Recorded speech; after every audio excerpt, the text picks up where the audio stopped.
नमस्कार दोस्तों। आज की इस रोमांचक कहानी में आप सबका स्वागत है। मेरा नाम पायल है।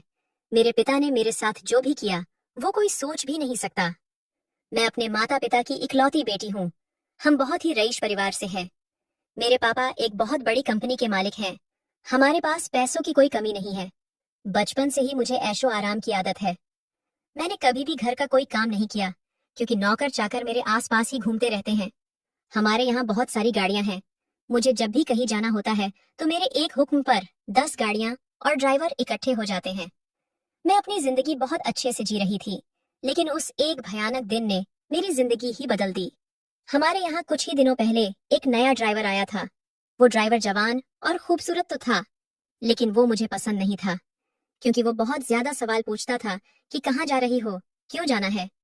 इतने सवाल तो मेरे पापा भी मुझसे नहीं पूछते थे। एक दिन जब उस ड्राइवर ने हद कर दी तो मैंने उसे एक तमाचा मार दिया और उसे नौकरी से निकाल दिया। मैंने पापा को यह बताना जरूरी भी नहीं समझा, क्योंकि हमारे यहाँ ड्राइवरों की वैसे भी कोई कमी नहीं थी। लेकिन मुझे नहीं पता था कि अब मेरे साथ ये होने वाला है। एक दिन सुबह जब मैं उठी तो मेरे कमरे में वही ड्राइवर था। मैं ये देख के हैरान रह गई कि इतनी सिक्योरिटी के बावजूद वह ड्राइवर मेरे कमरे तक कैसे आ गया। शायद मैंने उसे मारा था और वह इसी बात का बदला लेने आया होगा। मैंने कहा, तुम यहाँ क्या कर रहे हो? वो बोला, मैं तुम्हारा पति हूँ। कल रात को तुम्हारे पिता ने मेरी शादी तुमसे करवा दी है। मैंने कहा कि तुम पागल हो गए हो क्या? मेरे पापा मेरी शादी तुमसे करवाएंगे? और इतना कहकर मैं हंसने लग गई। तुम जैसे लोगों को मैं अपने आस पास भी रखना पसंद नहीं करती, और मेरी तुमसे शादी हो गई, मुझे पता भी नहीं चला। अब उसने जो कहा वो सुन के मेरे पैरों तले जमीन निकल गई। उसने कहा कि मुझे पता था कि तुम ये बात नहीं मानोगी, इसीलिए मैं तुम्हें कुछ तस्वीरें दिखाना चाहता हूँ। और इतना कहकर उसने अपने मोबाइल में हमारी शादी की तस्वीरें दिखाई। वो सच बोल रहा था।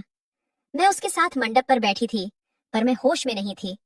उन तस्वीरों में मेरे माता पिता मेरा कन्यादान कर रहे थे। मुझे उन तस्वीरों को देखकर भरोसा ही नहीं हुआ कि मेरे पिता, जो मुझे इतना प्यार करते थे, वो मेरी शादी बेहोशी में मेरी मर्जी के बिना एक ड्राइवर से करवा सकते हैं। मैं उसी समय अपने पिता के पास गई। मैंने कहा, पापा, ये सब क्या है? क्या यह कोई नाटक है?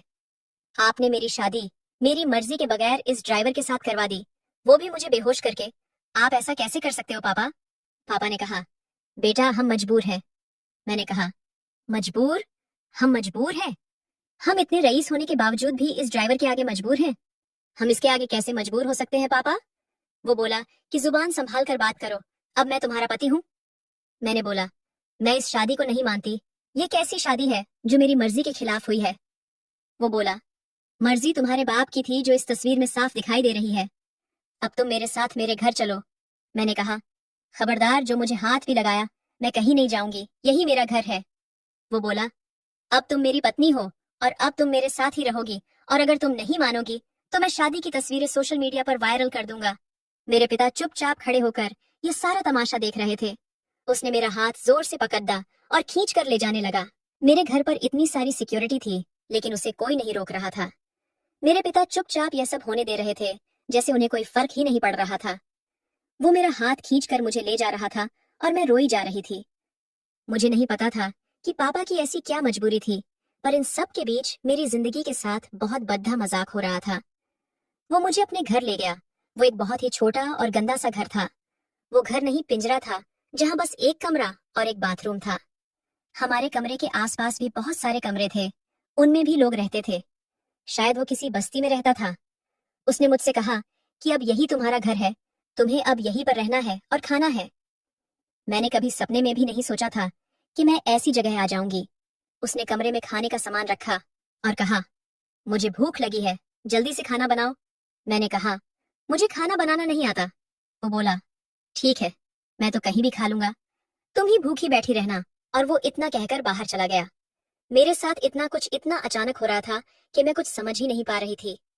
मैं वहीं बैठ के रोने लगी और सोचने लगी कि एक थप्पड़ का बदला वो इस तरह लेगा, मैंने सपने में भी नहीं सोचा था। मेरा मन कर रहा था कि यहाँ से भाग जाऊं, लेकिन फिर सोचा कि कहाँ जाऊंगी। पापा ने तो मेरा साथ इतना बड़ा धोखा किया है कि मैं उन्हें जिंदगी भर माफ नहीं कर पाऊंगी। धीरे धीरे शाम हो गई थी। मुझे बहुत भूख लग रही थी। ऐसी भूख मैंने अपनी पूरी जिंदगी में कभी महसूस नहीं की थी। मैं अपने कमरे की चौखट पर बैठ के रो रही थी।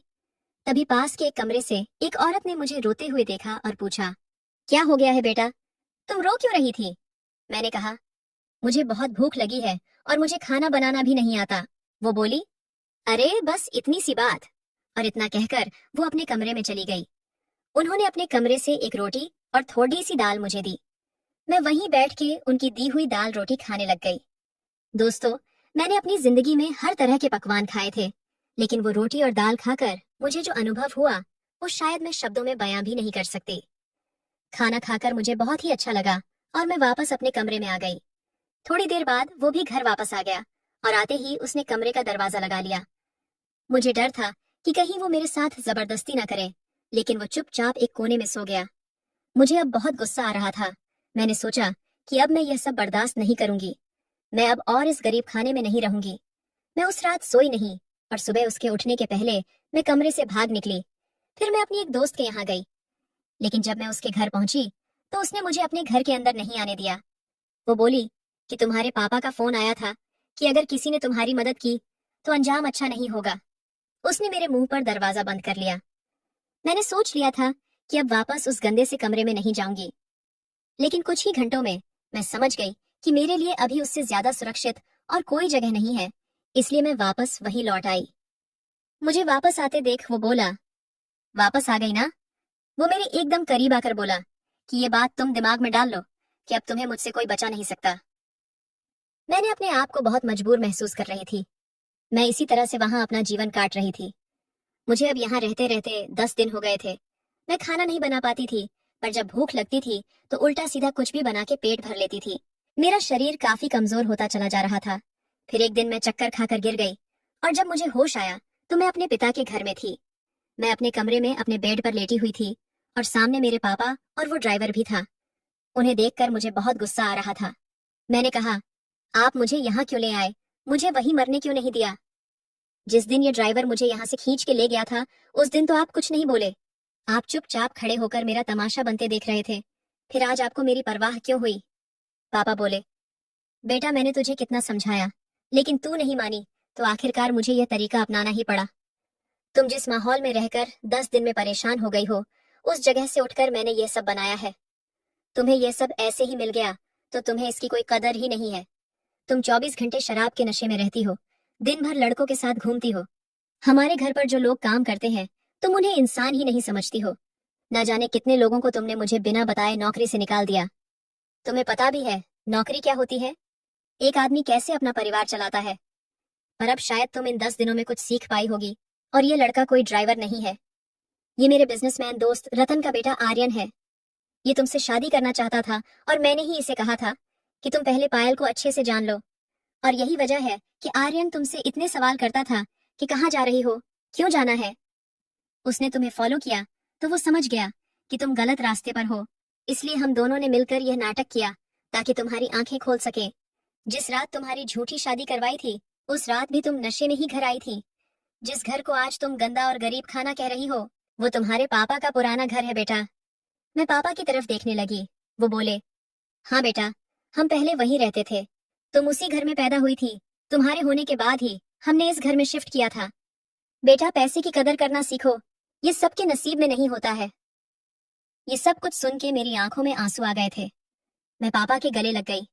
मैंने कहा, मुझे माफ कर दीजिए पापा, मैं अब कभी भी किसी का दिल नहीं दुखाऊंगी।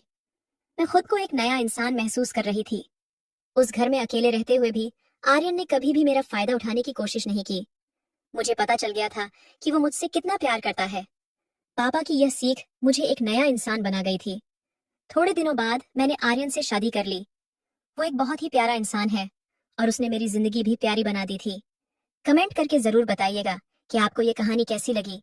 अगर आपको ये कहानी पसंद आई हो तो इसे लाइक करें और अपने दोस्तों के साथ भी शेयर करें। आगे भी ऐसी रोमांचक कहानियों के लिए हमारे चैनल को सब्सक्राइब करें और बेल आइकन दबाना न भूलें।